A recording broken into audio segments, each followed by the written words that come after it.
जय हिंद दोस्तों। Homework series में आज यह 13वां दिन है, डे 13 का है। इससे पहले 1 से लेकर 12 तक चैनल पे अपलोड है। आशा करता हूँ आप लोग उसे देख लिए होंगे। तो चलिए देर न करते हुए आज का स्टार्ट करते हैं।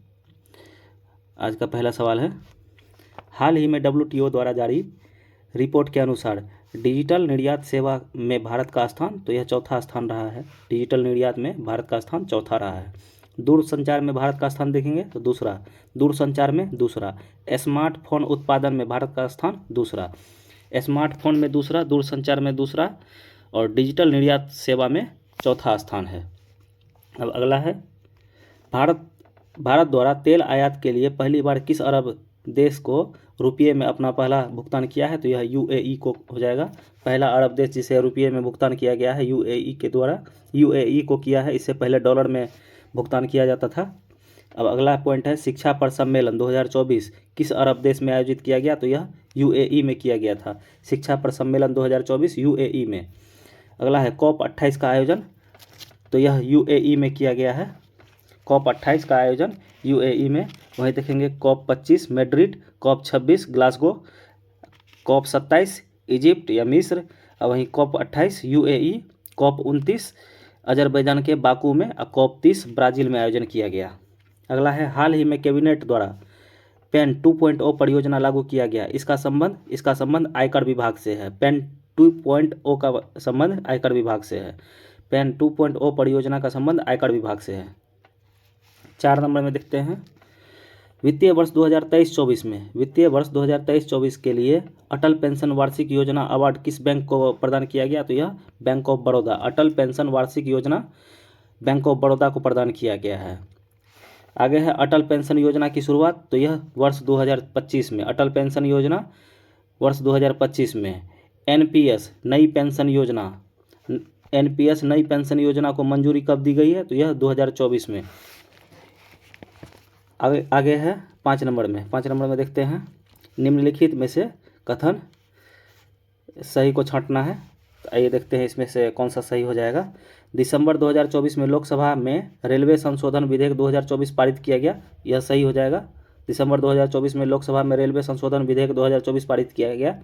आगे है, यह विधेयक से रेलवे बोर्ड की कार्यप्रणाली में सुधार लाने के लिए उद्देश्य को पूरा करता है, जिसके परिणाम स्वरूप रेलवे नेटवर्क का कुशल विकास हो सकेगा। तो ये दोनों सही है, 1 और 2 दोनों सही है, 1 और 2 दोनों सही है। आगे देखेंगे 6 नंबर में है, हाल ही में भारतीय स्टेट बैंक अधिनियम 1955 और रिजर्व बैंक अधिनियम 1934 के कानून में सुधार के लिए लोकसभा में कौन सा अधिनियम पारित किया गया? तो इसमें देखेंगे बैंकिंग सुधार अधिनियम को पारित किया गया। वहीं RBI की स्थापना देख लेंगे, वर्ष 1934 के अधिनियम से RBI का स्थापना हुआ था और स्थापना वर्ष 1935 में, RBI का स्थापना वर्ष 1935। आगे है, बोन ऑसिफिकेशन टेस्ट के संबंध में कौन सा कथन सही है? तो यह खिलाड़ियों के लिए किया जाता है बोन ऑसिफिकेशन टेस्ट। तो यह व्यक्ति की मानसिक आयु, तो यह गलत हो जाएगा, मानसिक आयु नहीं, उसका शारीरिक आयु, तो यह गलत हो जाएगा, पहला ही गलत है। इस परीक्षण को अचीकरण परीक्षण भी कहा जाता है, यह सही है।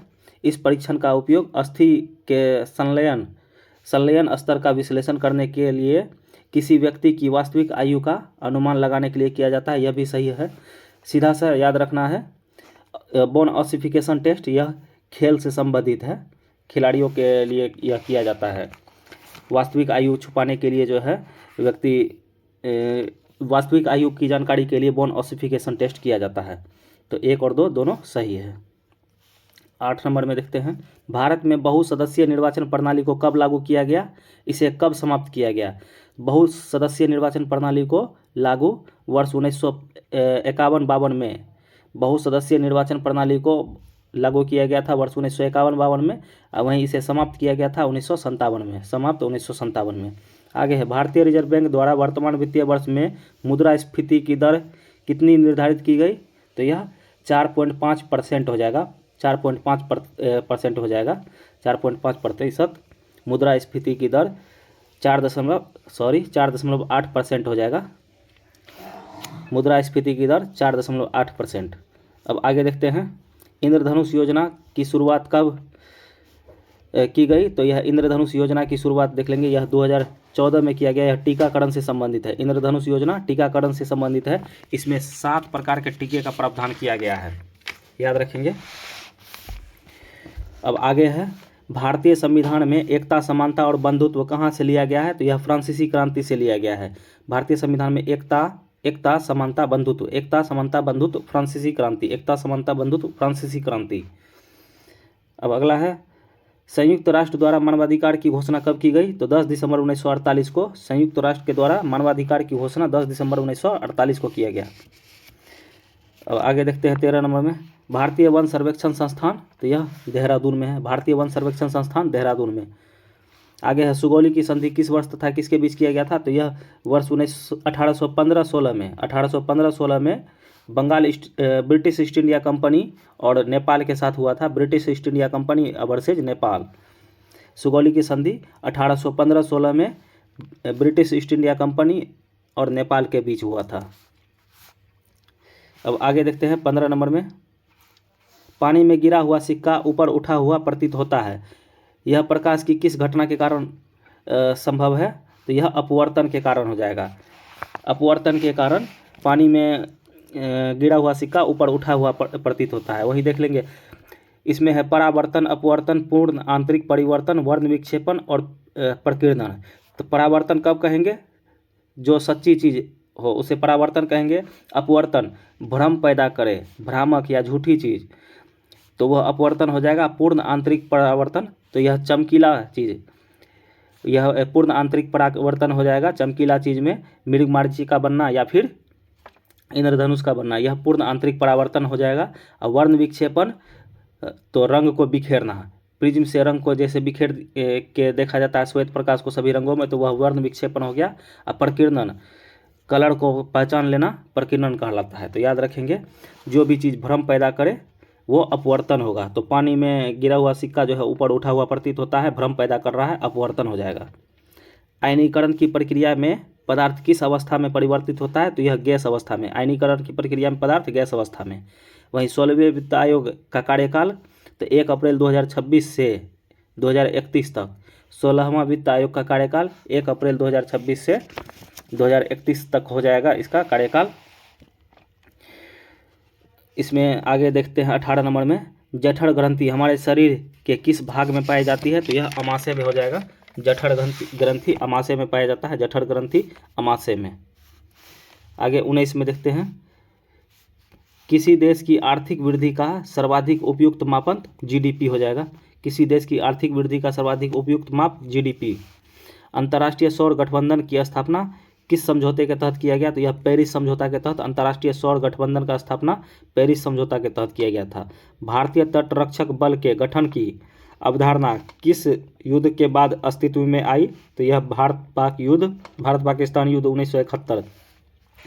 भारत पाकिस्तान युद्ध 1971 के बाद जो है भारतीय तटरक्षक बल का गठन किया गया था। अब आगे है ताशकंद समझौता 1966 के लिए दोनों पक्षों को ताशकंद में किसके द्वारा आमंत्रित किया गया था। तो यह यूएसएसआर के द्वारा किया गया था। ताशकंद समझौता के लिए आमंत्रित भारत और पाकिस्तान को, ताशकंद समझौता भारत और पाकिस्तान के बीच हुआ था। भारत और पाकिस्तान को आमंत्रित यूएसएसआर के द्वारा किया गया। वहीं देख लेंगे आगे 22 नंबर में पराक्रम दिवस कब और किस जयंती पर मनाया जाता है। तो यह 23 जनवरी को पराक्रम दिवस मनाया जाता है। यह सुभाष चंद्र बोस की जयंती है। 23 जनवरी सुभाष चंद्र बोस की जयंती। आगे है प्राकृतिक गैस का प्रमुख घटक, तो इथेन हो जाएगा। इथेन प्राकृतिक गैस का प्रमुख घटक इथेन। अब भारतीय प्रतिभूति और विनिमय बोर्ड अधिनियम 1992 के तहत किस संस्थान को वैधानिक दर्जा प्रदान किया गया। तो यह सेबी को, security exchange board of India को, सेबी को वैधानिक दर्जा प्रदान किया गया है। भारतीय प्रतिभूति और विनिमयन बोर्ड 1992, इसे वैधानिक दर्जा 1992 में प्रदान किया गया था सेबी को। आगे है टिस्को कंपनी की स्थापना कब और किसके द्वारा किया गया। तो यह TISCO Tata iron steel company हो जाएगा। यह दोराबजी टाटा के द्वारा 1907 में, दोराबजी टाटा याद रखेंगे। टिस्को कंपनी की स्थापना वर्ष 1907 में दोराबजी टाटा के लिए, दोराबजी टाटा के के द्वारा। अब थोरियम का एक महत्वपूर्ण अयस्क मोनाजाइट हो जाएगा, मोनाजाइट बालू। थोरियम का एक महत्वपूर्ण अयस्क मोनाजाइट बालू। अब अगला है, मगध के किस शासक ने सर्वप्रथम अपने पिता की हत्या की? मगध के किस शासक ने सर्वप्रथम अपने पिता की हत्या की? तो वही हो जाएगा, मगध के किस शासक ने अपने पिता की हत्या कर अपना शासन स्थापित किया? तो यह अजातशत्रु हो जाएगा, अजातशत्रु, याद रखेंगे। इसे पितृहंता वंश भी कहा जाता है। अजातशत्रु जो है इसमें याद रखेंगे, यह हर्यंक वंश से संबंधित है। अजातशत्रु के पिता बिंबिसार की हत्या करके अजातशत्रु गद्दी पर बैठा था और अंतिम राजा इसका नागदशक था। हर्यंक वंश का अंतिम राजा नागदशक। अब 29 नंबर में देखते हैं, संविधान के किस अनुच्छेद के तहत राष्ट्रपति लोकसभा में बहुमत दल का नेता को प्रधानमंत्री नियुक्त करता है? तो अनुच्छेद 75 के तहत। अनुच्छेद 75 के तहत। वहीं 74 में संघ की मंत्री परिषद होगी जिसका प्रधान प्रधानमंत्री होगा, प्रधानमंत्री होगा। यह अनुच्छेद 74 में वर्णन है। वहीं राष्ट्रपति लोकसभा में बहुमत दल के नेता को प्रधानमंत्री नियुक्त करेगा, अनुच्छेद 75 के तहत। अब अगला है 30 नंबर में, चौरी चौरा घटना के कारण महात्मा गांधी द्वारा असहयोग आंदोलन को कब वापस लिया गया? तो यह 12 फरवरी 1922 को। 12 फरवरी 1922 को चौरी चौरा घटना के कारण असहयोग आंदोलन को वापस लिया गया। वहीं चौरी चौरा घटना तो यह 5 फरवरी 1922 को, 5 फरवरी 1922 को घटित हुई थी और 12 फरवरी 1922 को असहयोग आंदोलन को वापस ले लिया गया महात्मा गांधी के द्वारा। अब आगे देखते हैं, डेजर्ट साइक्लोन अभ्यास। तो यह भारत और यूएई के बीच में, डेजर्ट साइक्लोन भारत यूएई के बीच में। एआई आधारित गजराज सुरक्षा प्रणाली याद रखेंगे किसके द्वारा? तो यह रेलवे के द्वारा। गजराज सुरक्षा प्रणाली रेलवे के द्वारा, रेलवे। सहकारी समिति को संविधान में किस संवैधानिक संशोधन के तहत उल्लेख किया गया है? तो यह 97वां संविधान संशोधन 2011 के द्वारा। सहकारी समिति को संवैधानिक महत्व का उल्लेख 97वां संविधान संशोधन 2011 के द्वारा। अब अगला है, मौलिक कर्तव्य को संविधान में किस समिति की सिफारिश पर शामिल किया गया? तो मौलिक कर्तव्य सरदार स्वर्ण सिंह समिति। मौलिक कर्तव्य सरदार स्वर्ण सिंह समिति। भाग 4 का क में वर्णन है। मौलिक कर्तव्यों का वर्णन भाग 4 का क में, यह सरदार स्वर्ण सिंह समिति के सिफारिश पर लाया गया। आगे है, विद्युत चुंबकीय तरंग में किस तरंग की आवृत्ति सर्वाधिक होती है? तो यह गामा तरंग हो जाएगा, गामा तरंग की आवृत्ति सर्वाधिक होती है। अब आगे है पॉलिटी, हिस्ट्री, ज्योग्राफी, इसमें देख लेंगे स्टैटिक जीके। नए राज्यों के प्रवेश व स्थापना संबंधी उपबंध संविधान के किस अनुच्छेद में है? तो यह अनुच्छेद 2 में। नए राज्यों का स्थापना संबंधी उपबंध संविधान के अनुच्छेद 2 में वर्णन है। नए राज्यों का निर्माण और वर्तमान राज्यों के क्षेत्रों, सीमाओं या नामों में परिवर्तन कौन कर सकता है? तो यह संसद के द्वारा किया जाएगा। नए राज्यों का निर्माण, याद रखेंगे, नए राज्यों का निर्माण, वर्तमान राज्य, क्षेत्र, सीमा और नाम में परिवर्तन, वर्तमान राज्य, क्षेत्र, सीमा और नाम में परिवर्तन और नए राज्यों का निर्माण, ये सभी संसद के द्वारा किया जा सकता है। और नए राज्यों में प्रवेश व स्थापना संबंधी उपबंध अनुच्छेद 2 के तहत वर्णन किया गया है। यदि अनुच्छेद 2 और 3 में परिवर्तन किया जाए तो संविधान का कौन सी अनुसूची प्रभावित होगा? तो अनुसूची 1 और 4 प्रभावित होगा इससे। अब आगे है, भारत के राज्य सीमा क्षेत्र नाम में परिवर्तन करने के लिए क्या संबंधित राज्य के अनुमति की आवश्यकता नहीं है? तो यह नहीं हो जाएगा। इसमें राज्य इस पे कोई हस्तक्षेप नहीं करेगा। राज्य अगर चाह भी लेगा कि राज्य का जो है बंटवारा न हो, फिर भी जो है संसद के द्वारा बंटवारा कर दिया जाएगा। आगे है 40 नंबर में, सन 1956 से पूर्व भारतीय राज्य कितने भागों में विभाजित था? तो यह 4 भाग हो जाएगा। 1956 से पूर्व भारतीय राज्य 4 भागों में विभाजित था, जो कि 4 भाग जो है ब्रिटिश प्रांत, एक भाग था ब्रिटिश, दूसरा देसी रियासत और तीसरा चीफ कमिश्नरी और चौथा अंडमान निकोबार। यह 4 भागों में, यह 7वां संविधान संशोधन 1956 से पहले की थी। अब आगे देखते हैं 41 नंबर में, संविधान के लागू होने के समय भारत में राज्यों और संघ शासित क्षेत्रों की संख्या, तो 14 राज्य और 6 केंद्र शासित प्रदेश, 14 राज्य और 6 केंद्र शासित प्रदेश। संविधान के किस भाग में अस्थायी संक्रमणकालीन और विशेष उपबंध का प्रावधान है? तो भाग 19 में, भाग 19 में अस्थायी संक्रमणशील विशेष उपबंध का प्रावधान है भाग 19 में। संविधान के किस भाग में तीनों सोपानों में पंचायत की परिकल्पना? तो भाग 9 में तीनों सोपान में पंचायत की परिकल्पना, भाग 9 पंचायत की परिकल्पना तीनों सोपान में, भाग 9। 44 में देखते हैं, आधुनिक भारतीय इतिहास के संदर्भ में निम्न में से कौन राष्ट्रवादी नरम दलीय थे? तो राष्ट्रवादी नरम दलीय हो जाएगा फिरोज शाह मेहता और गोपाल कृष्ण गोखले, यह दोनों हो जाएगा नरम दल से। अब वहीं लाल बाल पाल, लाला लाजपत राय, बाल गंगाधर तिलक और अरविंद घोष, ये सभी जो है गरम दल के नेता थे। तो इसमें 2 और 3 सही हो जाएगा, 2 और 3 नरम दलीय थे। अब आगे है, कौन पहली भारतीय महिला थी जो भारतीय राष्ट्रीय कांग्रेस की अध्यक्ष बनी? तो सरोजिनी नायडू, यह प्रथम भारतीय थे। 1925 में कानपुर अधिवेशन की अध्यक्षता की थी। वहीं एनी बेसेंट 1917 में प्रथम महिला पूछा जाएगा तो एनी बेसेंट हो जाएगा 1917 में, और प्रथम भारतीय महिला सरोजिनी नायडू 1925 में। भारतीय राष्ट्रीय कांग्रेस के किस अधिवेशन में वंदे मातरम पहली बार गाया गया? तो यह 1896 का कलकत्ता अधिवेशन, अध्यक्ष रहीमतुल्लाह सयानी। वंदे मातरम गाया गया था 1896 का कलकत्ता अधिवेशन में, अध्यक्ष रहीमतुल्लाह सयानी। दादा भाई नौरोजी कितनी बार भारतीय राष्ट्रीय कांग्रेस के अध्यक्ष बने? तो यह 3 बार हो जाएगा। दादा भाई नौरोजी भारतीय राष्ट्रीय कांग्रेस के 3 बार अध्यक्ष बने। भारतीय राष्ट्रीय कांग्रेस का पहला अंग्रेजी अध्यक्ष कौन था जिसके अध्यक्षता में 1888 में इलाहाबाद अधिवेशन हुआ? तो यह जॉर्ज यूल हो जाएगा, जॉर्ज यूल। इलाहाबाद अधिवेशन 1888, जॉर्ज यूल। 49 का देखते हैं, किस ब्रिटिश सेवानिवृत्त सिविल सेवा अधिकारी ने भारतीय राष्ट्रीय संघ की पहली बैठक बुलाया? तो यह A.O. ह्यूम हो जाएगा, A.O. ह्यूम।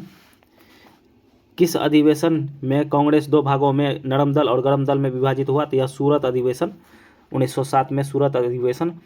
अध्यक्ष रास बिहारी घोष, अध्यक्ष रास बिहारी घोष 1907 सूरत अधिवेशन। अब आगे है, स्वतंत्रता के बाद जयपुर में आयोजित भारतीय राष्ट्रीय कांग्रेस अधिवेशन के अध्यक्ष? तो यह पट्टाभी सीतारामैया हो जाएगा, पट्टाभी सीतारामैया। स्वतंत्रता के बाद जयपुर में आयोजित भारतीय राष्ट्रीय कांग्रेस का अधिवेशन के अध्यक्ष पट्टाभी सीतारामैया। अब आगे है, भारतीय राष्ट्रीय कांग्रेस के संबंध में निम्नलिखित कथन पर विचार कीजिए। तो आइए देखते हैं, विचार करते हैं। इसमें हो जाएगा 1 नंबर में है, भारतीय राष्ट्रीय कांग्रेस की स्थापना 1885 में हुई थी। तो यह सही हो जाएगा, भारतीय राष्ट्रीय कांग्रेस की स्थापना 1885 में। प्रारंभिक नेता मुख्य रूप से उच्च मध्यम वर्ग के थे। तो यह भी सही हो जाएगा। कांग्रेस ने शुरू में ब्रिटिश शासन से पूर्ण स्वतंत्रता का लक्ष्य रखा था। तो यह गलत हो जाएगा। इसमें आगे है, कांग्रेस का पहला अधिवेशन बम्बई में हुआ था। तो यह भी सही हो जाएगा।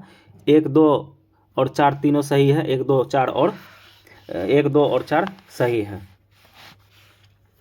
इसमें 3 जो है गलत है, आंसर हो जाएगा 1, 2 और 4। अब आगे देख लेते हैं 53 नंबर में, पहली बार पूर्ण स्वराज कांग्रेस द्वारा कहाँ घोषित किया गया था? यह 1929 के लाहौर अधिवेशन में पूर्ण स्वराज का मांग किया गया था, 1929 के लाहौर अधिवेशन। अब 54 में, निम्नलिखित में से किसके द्वारा सरोजिनी नायडू को भारतीय राष्ट्रीय कांग्रेस के अध्यक्ष के रूप में चुना गया? कब चुना गया इसमें? तो यह 1925 में सरोजिनी नायडू को भारतीय राष्ट्रीय कांग्रेस का अध्यक्ष चुना गया था। अब आगे देखते हैं, भारतीय राष्ट्रीय कांग्रेस का कराची अधिवेशन का वर्ष? तो वर्ष 1931 में, कराची अधिवेशन का वर्ष हो जाएगा 1931। और इसकी अध्यक्षता तो सरदार वल्लभ भाई पटेल, कराची अधिवेशन का वर्ष 1931, अध्यक्षता किए थे सरदार वल्लभ भाई पटेल। कौन सा कारण भारत के उच्च पश्चिम भाग में शीत ऋतु में वर्षा के लिए उत्तरदायी है? तो यह पश्चिमी विक्षोभ के कारण शीत ऋतु में भारत के उत्तर पश्चिमी भाग में वर्षा होती है। शीत ऋतु में उत्तर पश्चिमी भाग में वर्षा होती है पश्चिमी विक्षोभ के कारण। 57 का देखते हैं, पश्चिमी विक्षोभ के संदर्भ में नीचे दिए गए कथन पर विचार कीजिए। तो इसमें पश्चिमी विक्षोभ कैस्पियन सागर से उत्पन्न होती है, यह गलत हो जाएगा। भारत में इसका प्रवेश पश्चिमी जेट प्रवाह द्वारा होता है। तो यह सही हो जाएगा, केवल 2 सही है। भारत में इसका विक्षेप पश्चिमी जेट प्रवाह से होता है। अब आगे देखते हैं 58, भारतीय मानसून के संदर्भ में नीचे दिए गए कथन पर विचार कीजिए। तो इसमें देख लेते हैं, भारतीय भारतीय द्वीपों पर मानसून की सबसे पहली वर्षा होती है तथा मानसून की वापसी भी सबसे बाद में होती है। तो यही सही है, केवल 3 इसमें सही है, बाकी दोनों कथन गलत है।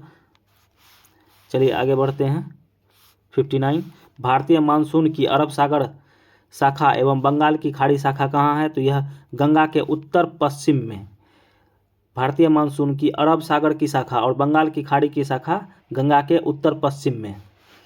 वर्षा ऋतु में तमिलनाडु के शुष्क रहने का कारण, तो शुष्क रहने का कारण हो जाएगा तमिलनाडु का तट बंगाल की खाड़ी की मानसून पवनों को समानांतर पड़ता है, तो यह भी सही हो जाएगा। और यह दक्षिण पश्चिम मानसून की अरब सागर शाखा के वृष्टि छाया क्षेत्र में पड़ता है, तो यह भी सही हो जाएगा, दोनों सही है। 61 में देखते हैं, इसमें आज ज़्यादातर स्टेटमेंट बेस्ड सवाल दिया गया था। निम्नलिखित में से कौन सा कथन सत्य है? तो इसमें मानसून के पीछे हटने या लौट जाने को मानसून निवर्तन कहते हैं, यह सही हो जाएगा। बाकी ये गलत है। लौटती हुई मानसून पवनों अरब सागर से जलवाष्प ग्रहण करके तमिलनाडु के तट पर वर्षा करती, तो यह गलत हो जाएगा, तमिलनाडु के तट पर नहीं करती है। इसमें सही है, मानसून के पीछे हटने या लौट जाने को मानसून का निवर्तन कहते हैं। 62 में देखते हैं, भारत के किन क्षेत्रों में वर्षा 200 सेंटीमीटर या उससे अधिक होती है? तो इसमें हो जाएगा पश्चिमी घाट, उत्तर पूर्व के उप हिमालयी क्षेत्र और मेघालय की पहाड़ी। सबसे सर्वाधिक मेघालय की पहाड़ी। तो 1, 3 और 4 सही है, कोरोमंडल गलत हो जाएगा। 63 में देखते हैं, उत्तर पूर्वी मानसून से सबसे अधिक वर्षा प्राप्त करने वाला राज्य, तो यह मेघालय हो जाएगा, मेघालय का मासिनराम। उत्तर पूर्वी मानसून से सबसे अधिक वर्षा मेघालय के मासिनराम में। भारत की सर्वाधिक वर्षा मुख्यतः प्राप्त होती है, तो यह दक्षिण पश्चिम मानसून से। भारत में सर्वाधिक वर्षा दक्षिण पश्चिम मानसून से। 65 का सुमेलित करना है, यही देखते हैं। इसमें है सुमेलित करना है जलवायु परिस्थिति और कारण। इसमें कोलकाता की अपेक्षा चेन्नई में अधिक गर्म है, इसके नीचे है इसका आंसर है, इसको देख लेते हैं। तो इसमें अक्षांश कलकत्ता के, इसको और थोड़ा छोटा कर देते हैं तो यह दिखेगा, कोलकाता की अपेक्षा चेन्नई अधिक गर्म है, तो यह अक्षांश के कारण हो जाएगा, इसमें अक्षांश हो जाएगा। और हिमालय से हिमपात तो उत्तर पश्चिम मानसून के कारण। अब पश्चिम बंगाल से पंजाब की ओर आते वर्षा का क्रम होता है, तो इसमें हो जाएगा सी का हो जाएगा 4 में समुद्र से दूरी के कारण। और अगला है सतलुज गंगा मैदान में शीतकाल में कुछ वर्षा होती है, तो यह पश्चिमी दाब के कारण। अब आइए 66 में देखते हैं, भारत में मानसून की उत्पत्ति निम्नलिखित पवनों में किसके द्वारा होती है? यह दक्षिण पश्चिम पवन के कारण होती है। भारत में मानसून की उत्पत्ति दक्षिण पश्चिम पवन के कारण। निम्नलिखित राज्यों में से किसमें अधिकतम औसत वार्षिक वर्षा होती है? तो यह मेघालय हो जाएगा, मेघालय में सर्वाधिक वर्षा होती है। भारत के पहले गैर नागरिक जिन्हें भारत रत्न से सम्मानित किया गया, तो गैर नागरिक खान अब्दुल गफ्फार खान, इसे भारत रत्न से सम्मानित किया गया। पहले गैर नागरिक यह खान अब्दुल गफ्फार खान थे। भारत रत्न पुरस्कार प्राप्त करने वाले भारत के पहले उपराष्ट्रपति सर्वपल्ली राधाकृष्णन। भारत रत्न प्राप्त करने वाले पहले उपराष्ट्रपति सर्वपल्ली राधाकृष्णन। भारत रत्न पुरस्कार अस्वीकार करने वाले पहले भारतीय, यह अबुल कलाम आज़ाद हो जाएगा। मिलने के तुरंत बाद इन्होंने अस्वीकार कर दिया था, इन्होंने मना कर दिया था लेने से, अबुल कलाम आज़ाद।